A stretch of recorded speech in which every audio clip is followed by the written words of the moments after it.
sumber kemenangan di hidup kami. Biar setiap pujian yang keluar dari mulut kami bukan hanya teori Tuhan, tapi sungguh-sungguh lahir dari iman. Kami tidak ingin jadi orang yang munafik di hadapan Tuhan. Lihat hati kami, lihat hidup kami. Biar yang kami lakukan berkenan di mata-Mu Bapa. Layakkan setiap kami, urapi hamba-Mu yang tidak ada apa-apanya. Tuhan berbicara bagi kami, sampaikan isi hati-Mu, buat kami mengerti apa yang Tuhan mau untuk kami lakukan hari-hari ini. Terima kasih Bapa, di dalam nama Tuhan kami Yesus Kristus, kami buka hati bagi firman-Mu. Yang percaya Tuhan di tengah kita memberkati kita, mari katakan bersama, amin. Tepuk tangan buat Tuhan. Silakan duduk Bapak Ibu yang terkasih, shalom. Luar biasa ya, hari-hari ini kita tidak perlu takut berlebihan. Ya, dengan virus, dengan semua yang ada, ya. Kalau virus corona itu hanya berkuasa membunuh tubuh, tapi tidak berkuasa membunuh jiwa. Takutlah kepada Allah yang berkuasa membunuh tubuh dan jiwamu di dalam neraka. Ada virus-virus yang lebih mematikan yang dapat membawa kita kepada kematian kekal. Lebih bahaya dari corona, kepahitan. Amin. Amarah, kebencian. Ya, yang masih hidup di dalam kepahitan, amarah, suami istri tidak omongan, yang berantem. Tapi saya yakin di sini sudah tidak ada. Amin. Ya, berantem 5 menit cukup. Habis itu sudah berbaikan. Nggak usah lama-lama. Ya, yang namanya kematian itu kalau datang nggak usah ditakuti, saudara. Saudara mau sembunyi sampai kapan juga, ya kalau sudah waktunya mati, nggak usah tunggu kena corona, kepleset di kamar mandi juga bisa. Nggak usah tunggu kena corona, ya. Tapi kalau belum waktunya mati, biar kena corona berkali-kali tidak. Contohnya saya ini, sudah berkali-kali kena corona, saya hidup berdampingan dengan corona. Tetapi belum waktunya Tuhan. Tapi kita jangan mencobai, tetapi jangan takut berlebihan. Banyak orang takut berlebihan hari-hari ini. Udah mulai percaya, udah mulai datang ke gereja. Omikron. Habis Omikron ada apa lagi? Ya, apa lagi kita nggak tahu. Tapi yang penting saudara, mari kita taruh iman kita pada Tuhan. Bilang bagiku hidup Kristus, mati adalah keuntungan. Sehingga kapanpun Tuhan mau panggil, aku udah siap Tuhan. Karena itu selama diberi waktu hidup, hiduplah berdampak. Supaya waktu kita mati kita gak nyesel. Siapa yang udah siap mati? Tadi amin, amin, amin, amin. Begitu ditanya sudah siap mati gak ada yang mau angkat tangan. Ya, saudara siap atau tidak? Saudara mau atau tidak? Kalau harinya datang, mati ya mati. Jadi daripada tidak siap lebih baik. Siapa yang mau mempersiapkan diri? Yang udah angkat tangan ini pulang aja. Terus saudara mau ngapain di sini? Kita ini ikut Tuhan karena goal dari hidup kita yang akan datang itu kematian. Di dalam hidup ini ada 3 kematian. Yang pertama mati rohani. Yang kedua mati beneran. Napas kita berhenti. Yang ketiga mati kekal di neraka. Selama Tuhan masih kasih kita waktu, jangan sampai kita masih mati kekal di neraka. Mati beneran semua pasti. Tinggal tunggu waktunya aja. Tapi pastikan rohanimu hidup hari ini supaya engkau tidak mati kekal. Yang harus kita takuti itu mati kekal. Bukan mati secara tubuh. Makanya selama diberi waktu, mari kita berdampak hidup ini. Hari ini saya pengen lanjutkan khotbah tadi pagi. Tadi pagi saya bicara tentang Daud. Ya. Saudara, Daud itu berkata dia percaya kepada Allah. Waktu aku takut, aku percaya. Dan itu tidak gampang. Kenapa? Karena banyak orang Kristen berkata percaya pada Tuhan. Tapi hanya sedikit yang berani mempercayakan hidupnya kepada Tuhan. Tidak semua orang percaya pada Tuhan itu mempercayakan hidupnya kepada Tuhan. Itu berbeda saudara. Nah, Banyak orang pinter berteori, kalau nyanyi itu hebat saudara, kayak tadi ya. Walau 1000 rebah di sisiku, kau tetaplah Allah penolongku. Pret. Baru denger gini takut. Belum 1000 rebah, baru 2 yang rebah. Itu tetangga mati COVID loh. Makanya gak usah keluar-keluar rumah. Biar cuma di depan pintu, jangan. Nanti kamu kena virus mati. Hello saudara. Hidup mati kita bukan di tangan corona. Ingat ya, saya selalu berkata, hidup mati kita di tangan Tuhan. Kalaupun ada yang mati karena corona, itu memang sudah waktu. Jangan mau dibolak-balikin iblis loh ya. Ini yang saya gak suka saudara, orang Kristen itu ya. Baru kalau nyanyi di gereja, walau 10.000, lebih alay lagi kan. Rebah di kananku takkan ku goyah, sebab Yesus sertaku. Malaikat lihat saudara dari surga ini, pret banget lu. Nyanyi aja pinter saudara. Nyanyi tapi begitu datang udah ketakutan. Apa-apa takut. Kalau udah takut nyanyi, kiri kananku ada Tuhan, sekelilingku ada Tuhan. Kalau orang takut nyanyinya, kiri kananku ada virus, sekelilingku ada Omikron. Jangan saudara. Mari kita kembali kepada iman yang murni. Tadi pagi saya berbicara tentang Daud. Daud menuliskan banyak mazmur, termasuk yang saudara nyanyikan tadi. Yesus memegangku dengan tangan kananmu, Yesus memberiku kemenangan. Kenapa lagu itu hidup? Kenapa mazmur itu hidup waktu kita nyanyikan? Iman itu bangkit. Karena itu keluar dari perkataan orang yang mengalami kesusahan. Kalau saudara mau hidupmu berdampak, makanya saudara harus susah. Nggak ada yang amin. Ya, makanya saudara harus mengalami. Tadi pagi saya menjabarkan bagaimana Daud mau dibunuh sama Saul cuma gara-gara iri hati. Saul itu iri lihat Daud dipuji-puji ketika dia membunuh Goliat. Dia merasa Daud pahlawan, diangkat sama Saul menjadi prajurit, menjadi panglima perang. Daud memenangkan banyak pertempuran.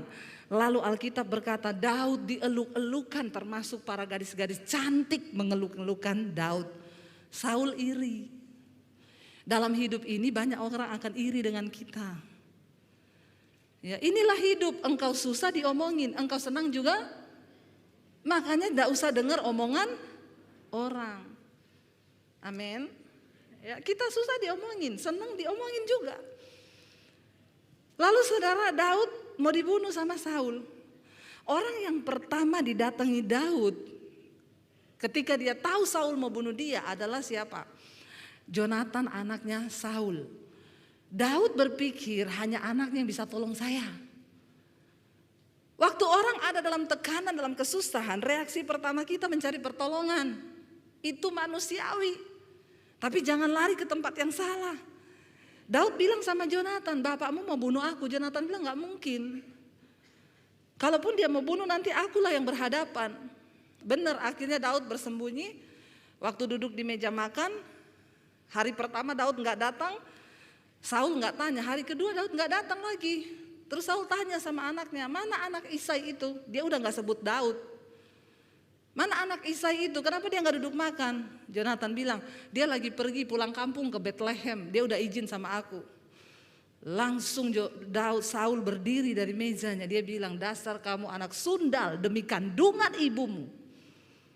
Aku berkata kepadamu, kamu tidak tahu bahwa Daud itu akan meruntuhkan kerajaan kita. Dan kamu akan kehilangan tahta. Jangan kamu bela dia. Lalu Jonatan berdiri, lalu Saul melemparkan tombaknya hendak membunuh anaknya sendiri. Dari situ Daud tahu, pertolongan pertama yang dia datangi ternyata gak bisa menolong.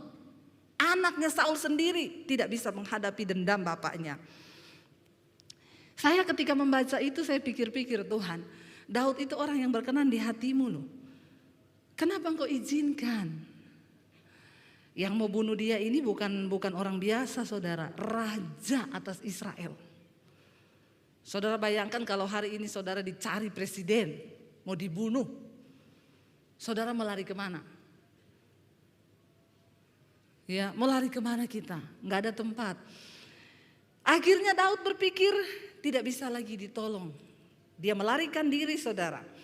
Tempat pertama yang Daud melarikan diri ketika dia keluar dari istananya Saul, dia lari ke Nob. Nob itu adalah satu tempat, itu adalah desa kampung para imam. Daud berpikir kalau dia lari sama para imam, imam itu orang yang dekat dengan Tuhan. Setidaknya bisa menolong dia, memberikan petunjuk. Seringkali kita juga ada masalah yang kita cari siapa? Pendeta. Kalau saudara yang ikut mesbah doa saya, berapa banyak yang ikut channel YouTube saya Debbie Basir TV, angkat tangan. Yang enggak ikut jangan lupa nonton, like dan subscribe. Jangan lupa komen dan share. Saudara, ya, orang yang ikut dengan pengajaran saya tahu. Saya selalu berkata, jangan cari pendeta. Engkau akan kecewa. Jangan cari saya, cari Tuhan. Cari Tuhan.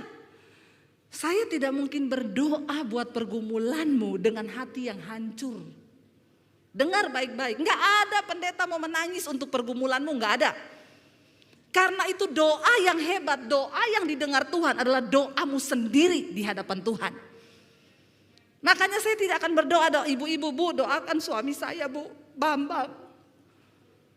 Doa biar apa, Bu? Biar dia dijamah Tuhan bertobat. Saya bilang tidak bisa dan saya tidak mau berdoa. Kenapa? Saya tidak mungkin menangis buat Bambang. Saya tidak mencintai Bambang.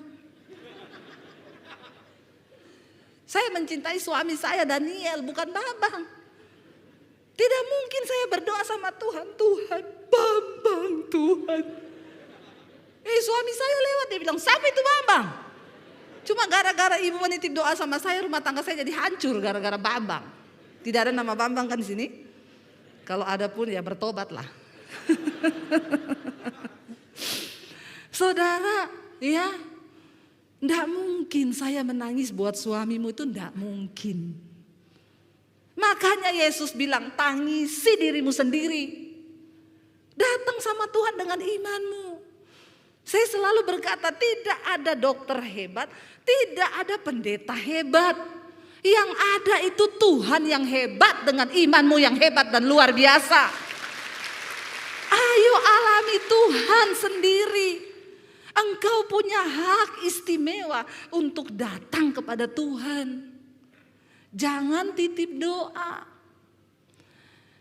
Tapi banyak orang Kristen tuh suka dibodoh-bodohin. Yang mau berangkat ke Israel, tulis doamu, nanti saya doakan di Israel. Emang kalau didoakan di Israel terus Tuhan dengar? Terus kau enggak bertobat, kau enggak datang sama Tuhan, kau enggak dengan hati yang hancur dari Tuhan, cuma titip-titip doa, biar dibawa di Israel, mau didoakan imam di sana, Tuhan tidak akan mendengar kalau bukan engkau sendiri yang datang sama Tuhan. Bilang amin. Buka paradigmamu, buka cara berpikirmu, ikut Tuhan, saudara. Udah cukup main Kristen-Kristenan, cukup main gereja-gerejaan. Kita ada di hari-hari yang terakhir. Masa demi masa kita lihat di depan mata ada krisis yang menanti. Dunia tidak akan semakin baik. Alkitab berkata akan datang masa yang sukar. Perang demi perang sudah kita dengar hari-hari ini.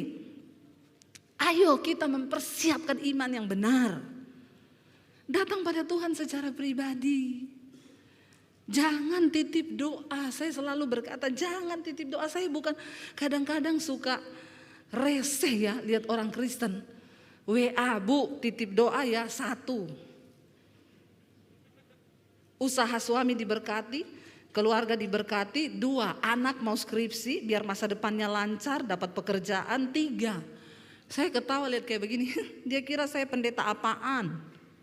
Tidak ada makelar masuk surga, saudara. Enggak pakai makelar. Ketika seorang perempuan pendarahan 12 tahun mendengar tentang Yesus, imannya timbul. Waktu imannya timbul, dia dengar Yesus berjalan melewati kotanya. Apa yang dia lakukan? Dia ini sudah menghabiskan harta untuk berobat selama 12 tahun pendarahan. Saudara bisa membayangkan 12 tahun pendarahan. Itu waktu yang singkat atau lama? Lama, kalau kredit rumah sudah lunas. Lama 12 tahun. Ketika dia mendengar tentang Yesus, dia mendengar tentang kabar baik bahwa Yesus menyembuhkan, Yesus juru selamat. Lalu dia dengar Yesus lewat di kotanya. Dia datang menghampiri kerumunan orang banyak. Perhatikan saudara.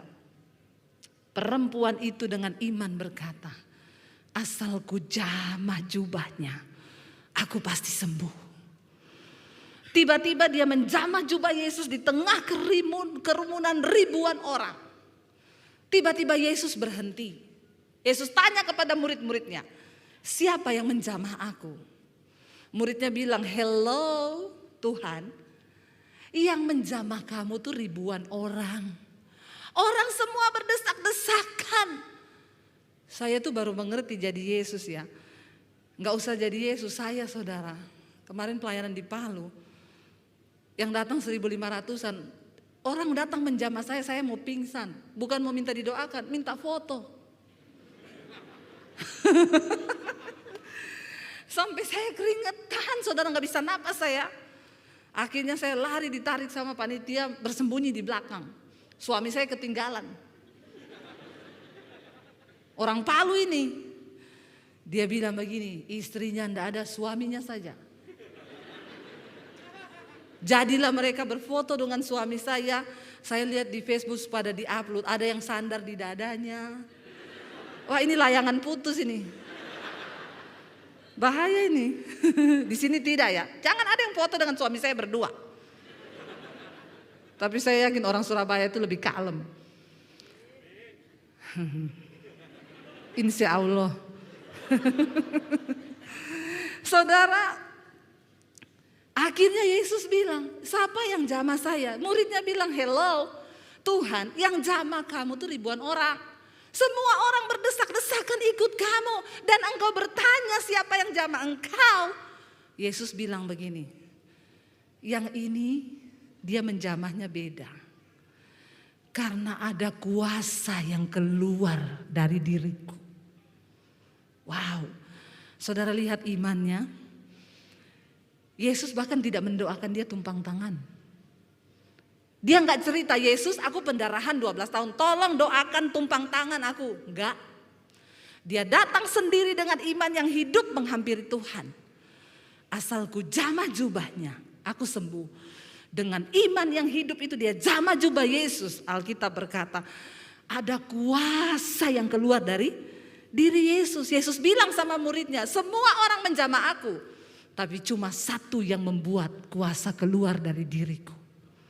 Perempuan yang merasa dia sudah sembuh saat itu dan dia menjadi takut mendengar Yesus ngomong gitu. Dia angkat tangan, aku Tuhan. Aku pendarahan 12 tahun. Dan aku menjamah cuma dengan berkata, asalku jamah jubahmu, aku pasti sembuh. Saudara, ini gambaran orang Kristen hari-hari ini. Yang ngaku ikut Yesus, percaya Yesus banyak, ribuan orang. Semua datang ke gereja hari Minggu. Tapi yang mengalami kuasa Tuhan cuma sedikit. Hanya mereka yang mau sungguh-sungguh datang dengan iman yang hidup. Dan percaya bahwa kalau aku ketemu Tuhan, aku akan mengalami kuasa Tuhan. Ayo hidupkan imanmu. Terlalu rugi. Kita punya waktu hidup di dunia tidak banyak. Sayang di waktu yang singkat kita habiskan hidup dengan menghabiskan kekuatan, stres, depresi, tertekan.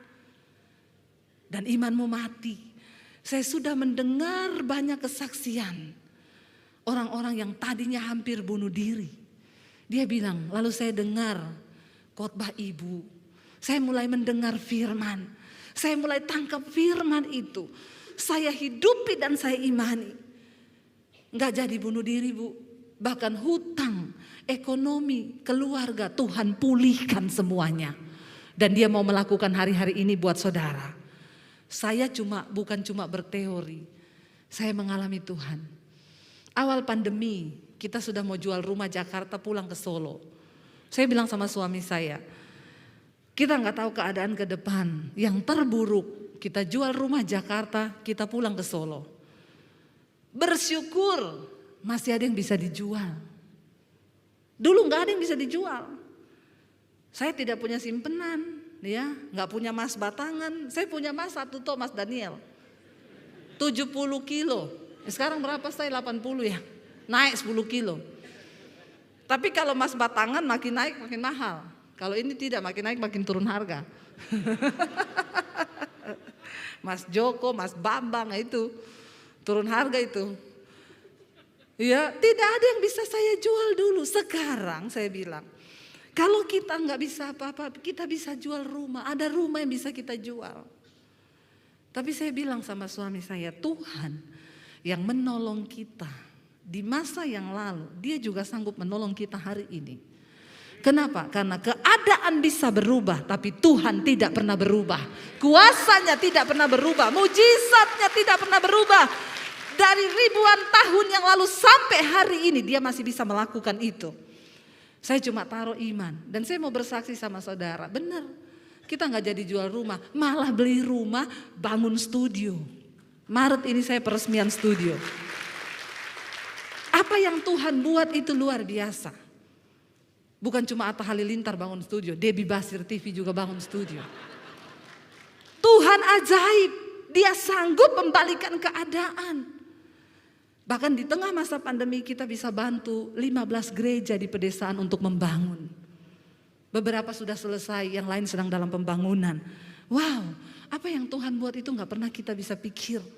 Jangan batasi Tuhan dengan cara berpikirmu. Ketika Daud datang di Nob, itu kampung para imam. Dia berharap akan mencari pertolongan kepada hamba Tuhan. Waktu dia ketemu dengan imam itu di 1 Samuel 21 ayat yang pertama. Sampailah Daud ke Nob kepada Ahimelek imam itu. Dengan gemetar Ahimelek pergi menemui Daud.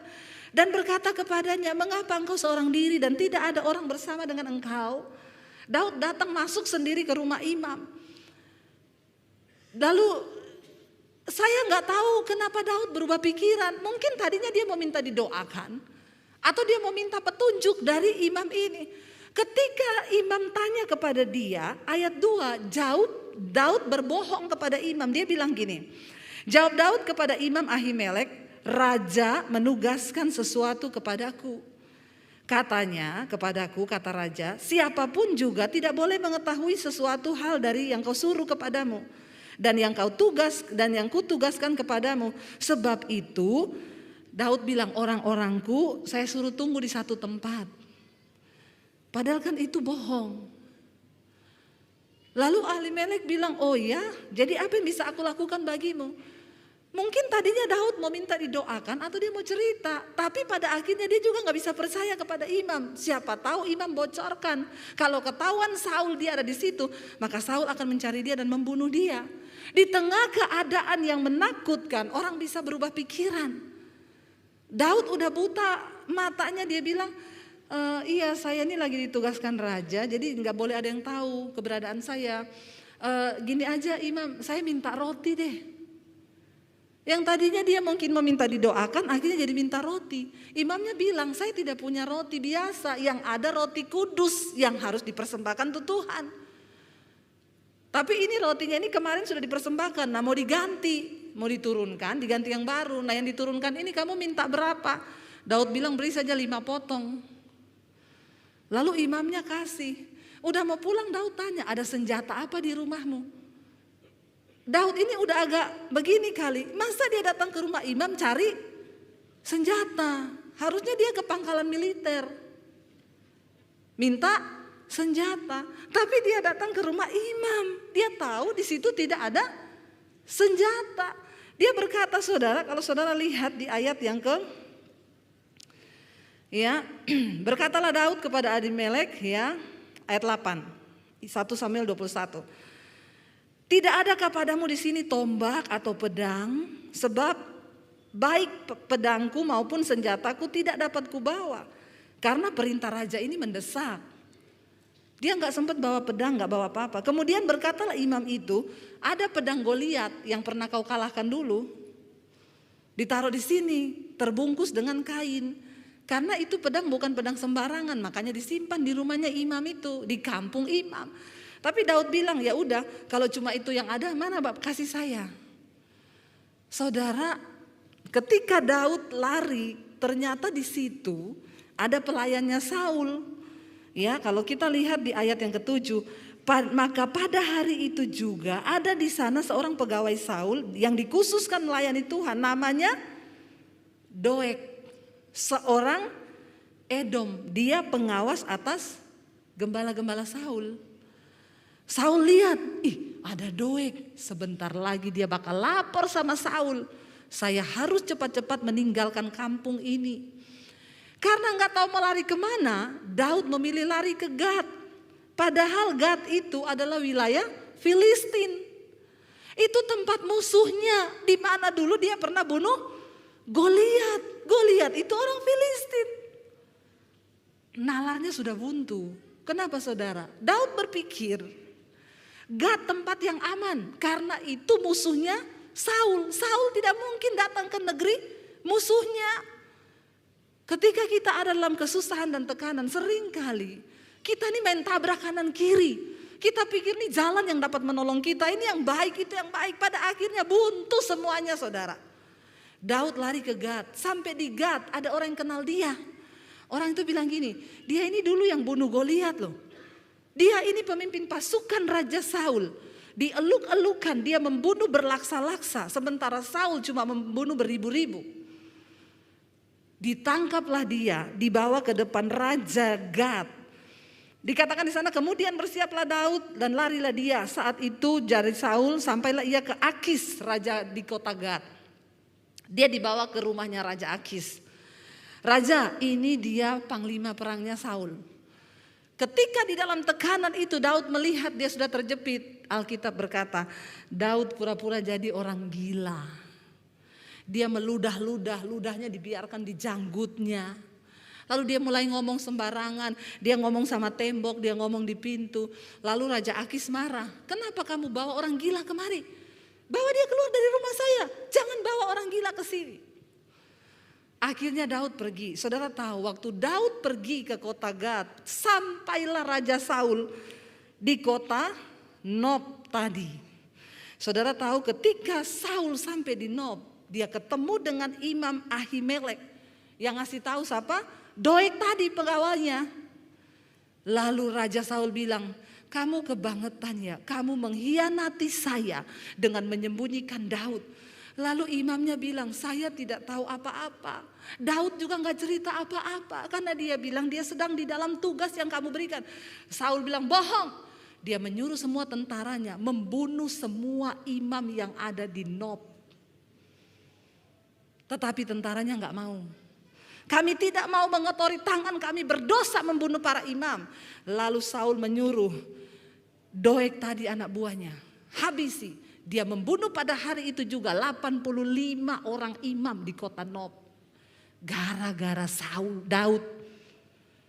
Ini serius saudara. Makanya Daud ketakutan. Ketika Daud mendengar semua imam itu dibunuh satu kota. Daud tahu ini tidak main-main, Saul mencari dia. Di dalam pelariannya dia mencoba ke sini ketahuan, ke sana ketahuan. Yang terakhir dia lari ke Gua Adulam. Coba kita lihat saudara di sini. Ya, saya waktu membaca ini, wah luar biasa, nggak apa-apa ya. Kita belajar kisah di Alkitab. Jadi saudara bukan cuma hanya dengar, tetapi saudara tahu ceritanya.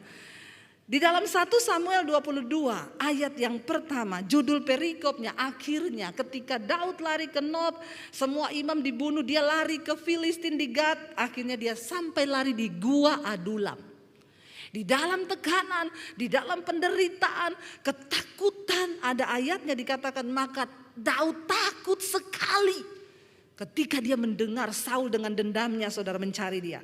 Kita baca ayat yang pertama, 1 Samuel 22 ayat yang pertama. Lalu Daud pergi dari sana dan melarikan diri ke Gua Adulam. Ketika saudara-saudaranya dan seluruh keluarganya mendengar hal itu, pergilah mereka ke sana mendapatkan dia. Ayat yang kedua, berhimpunlah juga kepadanya apa? Setiap orang yang dalam kesukaran, setiap orang yang dikejar-kejar piutang, datang sama dia di situ. Setiap orang yang sakit hati, maka ia menjadi pemimpin mereka. Bersama-sama dengan dia ada berapa? 400 orang. Saudara bisa bayangkan. Saya yakin pergumulan hidupmu yang kau hadapi hari ini tidak seberat Daud. Dia mau dibunuh Raja Israel. Dia lari sembunyi di gua. Saudaranya tahu, datang sama dia. Daud ini harus menyelesaikan masalahnya sendiri. Keluarganya datang.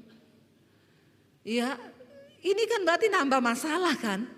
Orang tuanya datang, keluarganya datang. Bukan cuma itu saudara, dikatakan berhimpunlah juga kepada dia di dalam gua itu orang-orang yang dalam kesukaran. Karena dikejar-kejar debt collector. Saudara, orang dikejar debt collector itu, siapa di sini yang pernah dikejar debt collector? Nggak usah malu, itu kesaksian loh. Nggak ada yang dikejar debt collector sini? Enggak bu, cuma utang online. Pinjol. Ya, Bapak pernah ya? Saya pernah Pak, dikejar debt collector Pak. Pernah saya bukan tidak pernah. Ya pernah, karena memang sudah nggak bisa bayar cicilan rumah, saya gesek kredit card untuk bisa bayar rumah. Saya gesek tunai. Bunga berbunga, nggak ada uang untuk bisa bayar. Semuanya berhenti, mandek, rumah saya terancam ditarik, bahkan utang kredit card semakin bertumpuk. Debt collector datang di rumah teriakin saya, "Hei, pendeta nggak tahu malu nggak bayar utang." Saya cuma bilang, saya bukan nggak mau bayar, saya mau bayar. Tapi memang saya lagi kesulitan keuangan. Nggak usah bilang begitu, jual rumah buat bayar utang. Justru rumah saya ini lagi bermasalah juga. Nggak cukup sampai di situ. Dia hubungi semua gereja yang undang saya. Itu pendeta Debbie Basir ya, bilang sama dia bayar utang. Orang yang tahu saudara, beberapa orang yang tahu, bahkan ada yang orang kaya yang kenal saya.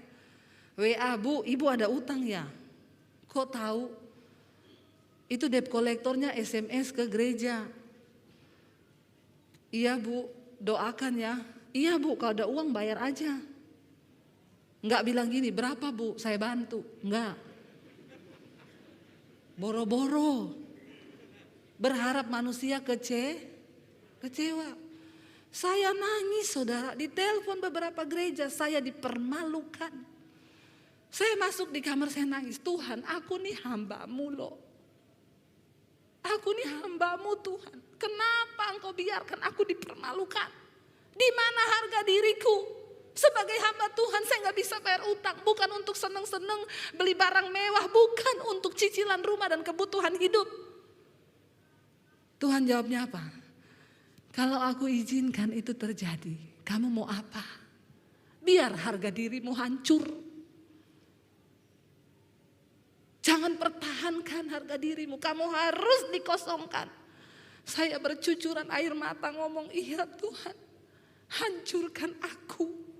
Asal itu Engkau pandang baik, Engkau lihat itu berkenan di mata-Mu. Biar aku dipermalukan, biar dagingku habis lenyap." Tidak mudah saudara. Sekarang kalau ada orang konseling, "Bu, saya dikejar-kejar debt collector." Saya tanya, "Udah berapa lama?" 3 bulan. "Saya 2 tahun Bu." Ketawa. Saya nangis loh ini. Masa saudara ketawa? Fitnahan di mana-mana. Tapi saya cuma berlutut di kaki Tuhan. Kalau Tuhan izinkan itu terjadi, toh saya juga gak bisa bikin apa-apa Tuhan. Tapi saya membangun iman saya kepada Tuhan. Saya bilang, "Tuhan, saya sudah merasa Engkau menyelamatkan saya. Dan itu cukup. Saya tidak akan menuntut apa-apa lagi dari Tuhan." Tapi saya mau bersaksi sama saudara, hari ini saya melihat bagaimana Tuhan membalikan semua keadaan. Waktu engkau sudah diproses, Waktu hidupmu sudah cukup di dalam perkenanan Tuhan, barulah saudara engkau akan melihat ada waktunya, ada masanya. Tetaplah setia, tetaplah percaya. Daud di dalam kesukaran saudara yang dikirim. Kan enak kalau tulisan ini berkata gini. Lalu datanglah keluarganya bawa uang. Berhimpunlah kepadanya para konglomerat. Membawa harta mereka untuk menopang Daud dalam kesukaran. Di mana prajurit-prajurit yang ribuan di bawahnya Daud selama dia jadi panglima. Tuhan akan izinkan ketika engkau mengalami masa sulit, bahkan teman-temanmu, keluargamu akan meninggalkan engkau. Itu Tuhan izinkan, tidak usah kepahitan. Udah biasalah kita susah ditinggal sama orang, ditinggal sama sahabat, ditinggal sama teman, itu udah biasa. Nanti kalau udah terkenal, pada WA, Bu Debbie masih ingat saya? Lupain. Orang memang saya tidak ingat, banyak yang ngaku-ngaku kenal. Dulu semua pura-pura gak kenal. Waktu dikejar-kejar utang. Tapi ketika Tuhan memulihkan keadaan Sion, keadaanmu seperti orang yang bermimpi. Saya hari-hari ini cuma melihat Tuhan cuma gini. Wow, wow, wow, wow, wow. Gak pernah habis wow. Melihat apa yang dia buat. Apa yang Tuhan kerjakan di tengah masa pandemi. Coba saudara, saya diundang ke Amerika pelayanan. Dulu belum pandemi aja nggak ke Amerika loh. Begitu pandemi saya diizinkan Tuhan pelayanan ke Amerika. Beberapa gereja saat ini sudah menunggu saya untuk berangkat lagi ke sana. Apa yang Tuhan buat itu seringkali kita tidak mengerti. Jalani aja. Daud dikirimi orang yang dikejar utang piutang. Dikirimi orang yang sakit hati. Aduh saudara, 400 orang di dalam satu gua. Dan itu semuanya orang yang bermasalah. Menurut saudara gimana? Kalau saya pilih pergi dari gua itu. Atau saya robohkan sekalian guanya. Biar kita mati bareng-bareng. Iya gak saudara? Astaga, Daud dalam ketakutan mau dibunuh. Dia takut sekali. Mau cari penghiburan nih. Datang ke satu bapak di sebelahnya. Gimana Pak? Iya Daud, bagaimana ya utang saya ini loh. Belum lunas-lunas, aduh mau cari penghiburan malah dapat yang begini. Dia pindah ke sana, orang sakit hati. Ini pasukan bodrek saudara. Bener-bener yang kepala puyeng, bintang 7 saudara, sakit kepala. Ya bibir kering, tenggorokan pecah-pecah. Susah buang air besar ini semua. Karena itu tanda-tanda mengikuti orang stres. Akhirnya Daud didatangi keluarganya. Saudara lihat di sana. Dikatakan dari sana ayat 3, pergilah Daud ke Mispa di Moab untuk berkata kepada raja negeri Moab. Akhirnya jadi masalah lagi, mama sama papanya ikut-ikut dia ke gua. Akhirnya Daud harus pergi antar lagi mama papanya ke Mispa. Dia bilang sama raja Moab, aku titip ya ayahku dan ibuku tinggal padamu. Sampai aku tahu apa yang akan dilakukan Allah kepadaku. Akhirnya dia tidak lari lagi mencari orang. Dia nggak lari lagi ke Yonatan, dia tidak lari lagi ke imam, dia tidak lagi lari ke Filistin. Dia berdiam di dalam gua.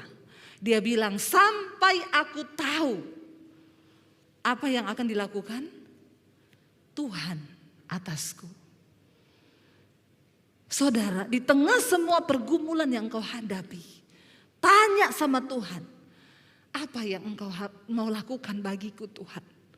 Apa rencanamu di balik semuanya ini? Nggak usah tanya kenapa. Kebanyakan nanya kenapa saudara. Lebih baik bilang Tuhan apa yang engkau mau dari hidupku? Apa yang engkau mau lakukan bagiku? Lakukan Tuhan. Sebab aku percaya yang terbaik bagi hidupku itu adalah kehendak-Mu. Enggak usah sok tahu. Tuhan maha tahu, kita ini kadang sok tahu.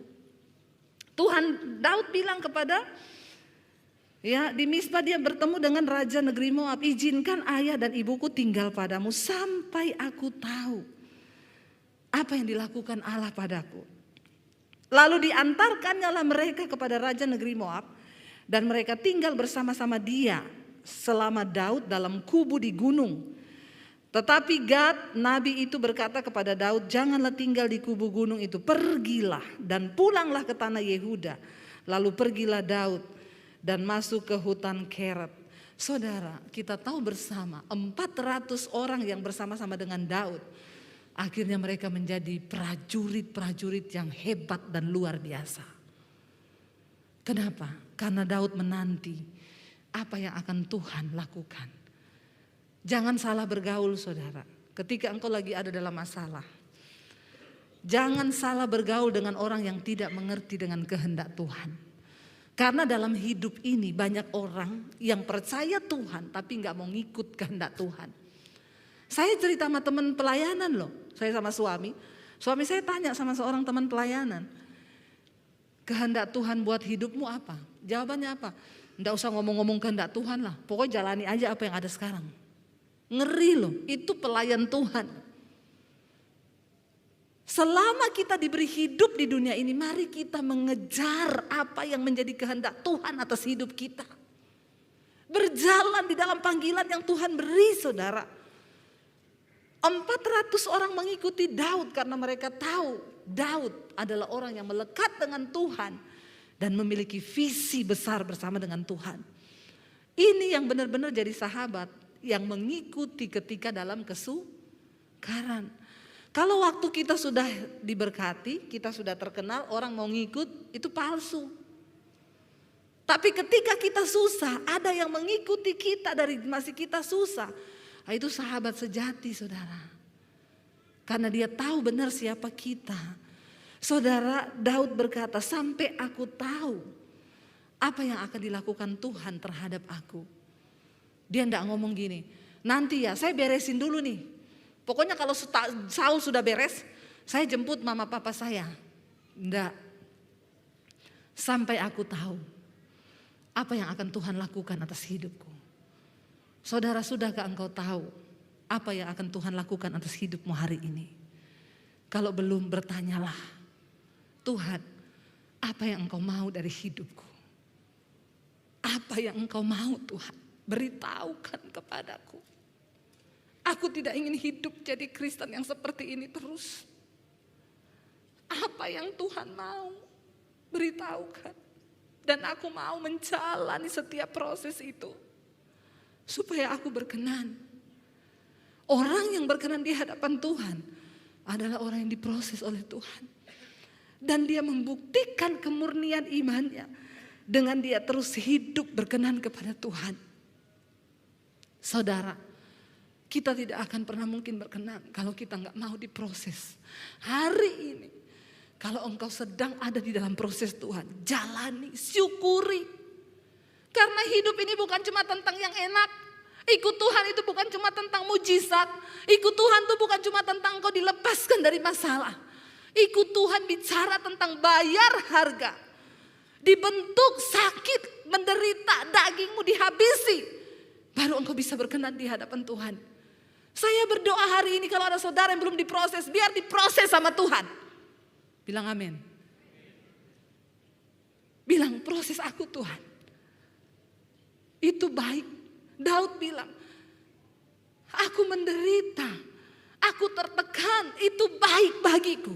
Supaya aku belajar ketetapan Tuhan.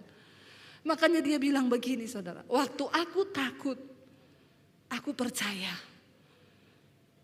Coba kita buka tadi Mazmur 56. Ya, ini yang Daud katakan ketika dia berada di Gad lalu dia ditangkap, saudara, oleh tentara Filistin. Judul perikopnya di sana, kepercayaan kepada Allah dalam kesusahan. Dikatakan di sana ayat yang pertama, untuk pemimpin biduan menurut lagu merpati di pohon-pohon tarbantin yang jauh. Miktam dari siapa? Daud ketika orang Filistin menangkap dia di Gad. Daud menulis Mazmur ini saat dia ditangkap. Dia bilang apa? Kasihanilah aku ya Allah, sebab orang-orang menginjak-injak aku sepanjang hari. Orang-orang memerangi dan mengimpit aku.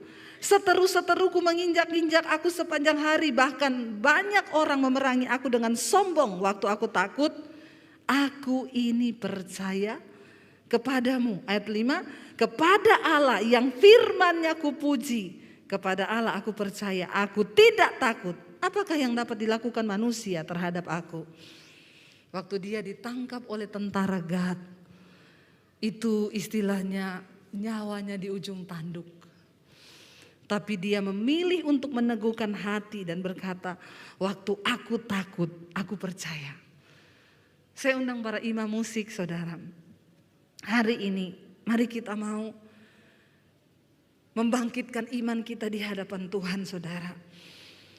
Biar kita mau berkata, Tuhan mungkin hari ini kami takut, tapi kami memilih untuk percaya.